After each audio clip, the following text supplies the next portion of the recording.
इश्तिहारी मुजरिम नवाज शरीफ की तकारीर पर पाबंदी खत्म कराने के खेल का पर्दा चाक। सहाफत की आड़ में इश्तिहारियों और फरारियों का मुकदमा लड़ने का जो खेल है। इस्लामाबाद हाई कोर्ट ने सहाफियों की दरख्वास्त पर कई अहम सवालात उठा दिए हैं और एक बड़ा केस, अहम रिमार्क्स, कई इंकशाफात, अंदर की कहानी जो है, अंदर की बात हम जानेंगे नुमाइंदा खुसूसी सदीक जान से। जी सदीक, सहाफ़ी तो मुजरिम और इसके मुजरिम के जुर्म को हम कहते हैं कि बेनकाब करते हैं, यानी एक्सपोज करते हैं, लेकिन यहाँ सहाफ़ी हज़रात एक मफरूर को, यानी आप सोचें कि एक मफरूर को इजहार राय देने के लिए अदालत दरख्वास्त लेकर पहुँच गए, क्या कहेंगे आप?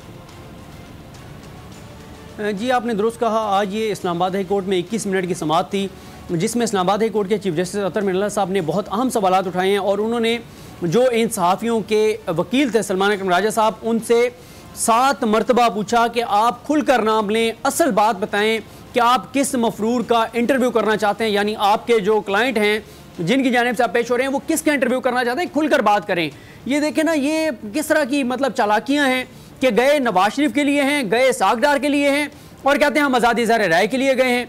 मतलब कि आप ये देखें कि कितना वैसे शर्मनाक दिन है आज सहाफ़त के लिए, कितना स्याह दिन है, कितना अफसोसनाक दिन है कि सहाफ़त की आड़ में किस तरह के खेल खेले जा रहे हैं कि आप नवाज शरीफ जो सज़ा याफ्ता मुजरिम है, जो पाकिस्तान के इदारों के खिलाफ तकरीरें कर रहा है, जो पाकिस्तान के इदारों में बगावत कराना चाहता है, जो पाकिस्तान के दुश्मनों का एजेंडा आगे बढ़ा रहा है, जो पाकिस्तान आना नहीं चाहता, जो पाकिस्तान के इदारों को नहीं मानता, जो पाकिस्तान की जुरिस्डिक्शन को नहीं मानता, जो पाकिस्तान के आइन को नहीं मानता, जो पाकिस्तान के कानून को नहीं मानता, जो खुद नहीं पाकिस्तान आ रहा, जिसके बेटे पाकिस्तान नहीं आते, जिसके बेटे कहते हैं हम तो पाकिस्तान के शहरी नहीं हैं, उस नवाज शरीफ की तकरीरों के लिए, उस नवाज शरीफ के इंटरव्यूज़ के लिए ये सहाफ़ी जाके इस्लामाबाद हाई कोर्ट में जाके और इन्होंने पिटीशन दायर कर दिया है। इस्लामाबाद हाई कोर्ट के चीफ जस्टिस अतर मिर्ज़ा साहब ने कहा कि जो चीज़ हम डायरेक्टली नहीं कर सकते वो हम इनडायरेक्टली भी नहीं कर सकते। अगर हम एक मफरूर को डायरेक्टली रिलीफ नहीं दे सकते तो ये नहीं हो सकता कि आप उस जो इश्तिहारी है, वो मफरूर है, भगोड़ा है, फरारी है, आप उसकी जानिब से दरख्वास्त गुजार बन के आ जाएं तो हम उसको रिलीफ दे दें। उन्होंने बहुत इंपॉर्टेंट बात की कि जो शख्स, उन्होंने नाम नहीं लिया लेकिन सबको पता है कि किसकी बात हो रही थी, कि जो इस अदालत को नहीं मानता, आप चाहते हैं, जो इस अदालत में पेश नहीं होना चाहता, जो इस अदालत में आना नहीं चाहता, आप चाहते हैं कि उस शख्स को ये अदालत रिलीफ दे दे। तो ये देखें कितना वैसे शर्मनाक अमल किया गया है सहाफ़त की आड़ में। हमारे कुछ लोग हैं जो सहाफ़त को इस्तेमाल करते हुए सहाफ़त की आड़ में ज़ाती फ़ायदे लेते हैं, कभी वो ओहदे ले लेते हैं, कभी जो है वो टिकट ले लेते हैं, कभी कोई फ़ायदा ले लेते हैं, कभी सरकारी दौरे किए जाते हैं, कभी अपने रिश्तेदारों को भर्ती कराया जाता है, कभी और फायदे लिए जाते हैं, पैसे लिए जाते हैं, पता नहीं क्या क्या। अच्छा सदीक, यहाँ मेरे ज़हन में एक बात आई, ऐसे सहाफ़ी और जिसको सपोर्ट करने के लिए चले गए नवाज शरीफ साहब, आपके सामने नवाज शरीफ साहब का जो किरदार है, अब किसी से ढका छुपा नहीं, क्या हरकतें वो करते हैं। अब ऐसे सहाफ़ी, नवाज शरीफ साहब एक ही नक्शे कदम पे चलने वाले लोग हैं, जैसे नवाज शरीफ साहब को अपने गिरेबान में कभी झांक के नहीं देखते, इर्द गिर्द के तमाम लोग उनको बुरे लगते हैं, तमाम इदारे उनको बुरे लगते हैं। हालांकि अपने गिरेबान में झांक के देख लेंगे तो पता चल जाएगा कि बुरे दर हकीकत नवाज शरीफ साहब खुद हैं, बाकी सब ठीक है। इसी तरह इस तरह के जो सहाफ़ी हैं ना, उनको आप जैसे मेरे जैसे सहाफ़ी बहुत बुरे लगते हैं क्योंकि हम हक सच का साथ देते हैं, और इन लोगों को भी अपने गिरेबान में आज झांक के देख लेना चाहिए ताकि इनको पता चले कि ये बुरे हैं। ऐसे सहाफ़ी, सहाफ़त पे लानत है। देखें अब यही मसला है, आज अब सोशल मीडिया पे क्या चल रहा है, लोग कह रहे हैं कि आज बाकायदा तौर पे मुस्लिम लीग नून के सहाफ़ी विंग का ऐलान हो गया है। ये शायद ये भी जैसे शरीफ खानदान और मुस्लिम लीग नून के पास बहुत से एजाज़ात हैं, ये वाहिद खानदान है जिसके खिलाफ इतने अदालती फैसले मौजूद हैं, ये वाहिद खानदान है जिसके बारे में सबसे ज़्यादा अदालती फैसलों में झूठा बददियानत लिखा गया है, ये वाहिद खानदान है जिसमें सबसे ज़्यादा इश्तिहारी हैं, ये वाहिद खानदान है जिसमें सबसे ज़्यादा मफरूर हैं, ये वाहिद खानदान है जिसमें सबसे ज़्यादा भगोड़े हैं। अब ये वाहिद खानदान है, पार्टी है जिसका सहाफ़ती विंग भी है, हालांकि सहाफ़ी की कोई जमात नहीं होती, कोई पार्टी नहीं होती, लेकिन ये वाहिद जमात है जिसका सहाफ़ती विंग भी सामने आ गया है।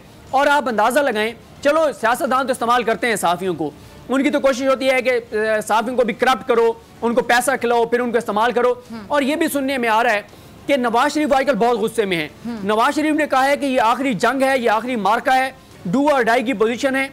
उन्होंने मरियम को कहा है कि जिसने हमसे फ़ायदे लिए हैं उसको कहो कि अब पे बैक करने का वक्त आ गया है, अब हमारे साथ खड़े होने का वक्त आ गया है, अब कुर्बानियाँ देने का वक्त आ गया है, अब छोड़ दो ये लिबादे, उतार दो सहाफ़त के लिबादे, ये और लिबादे।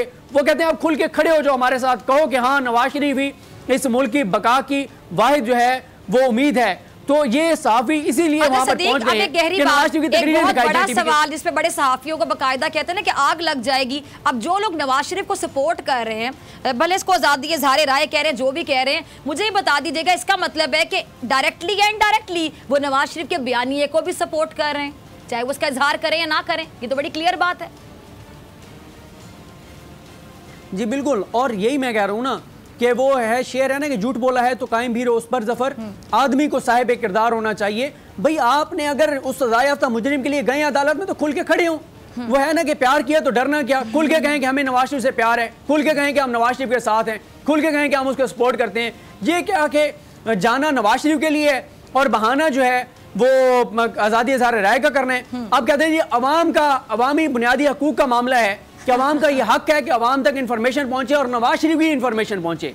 ये मैं वो मिसाल टीवी पे सुना नहीं सकता पंजाबी की कि वो एक थी ना, वो दोस्त को याद कर रही थी, माँ ने पूछ लिया कि क्यों रो रही हो, किसको याद कर रही हो, तो उसने कहा अम्मी मुझे भाई याद आ रहा है। याद किसी और को कर रही थी, रो किसी और के लिए रही थी और कहती है याद मुझे भाई आ रहे हैं। ये भी नाम अवाम का लेते हैं। ये एक पंजाबी की मिसाल है और जो एग्जैक्ट मिसाल है ना, अब आपने आधी बात करी थी, पूरी मिसाल अब आप दे दें। आप मेरे ख्याल से अपनी यूट्यूब वीडियो में भी आपने मिसाल दी है, मेरे ख्याल से मैंने देखी थी वो वीडियो।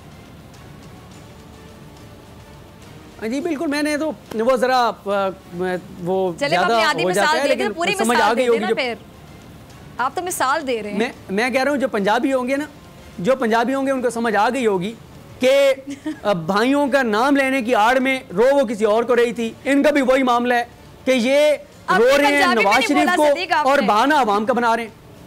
अच्छा, मुझे कभी कभी मौका तो मैंने आपसे इस तरह ठीक है। चले, मैंने कहा वैसे पंजाबी में बोल ही देना क्लोजिंग से पहले। प्रोड्यूसर साहब भी कह रहे हैं कि नहीं बुलवा लें पंजाबी में।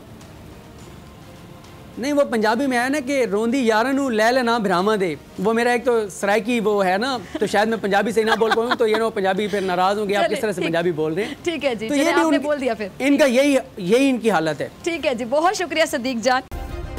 सब्सक्राइब करें और बेल दबाएं ताकि कोई खबर रह न जाए।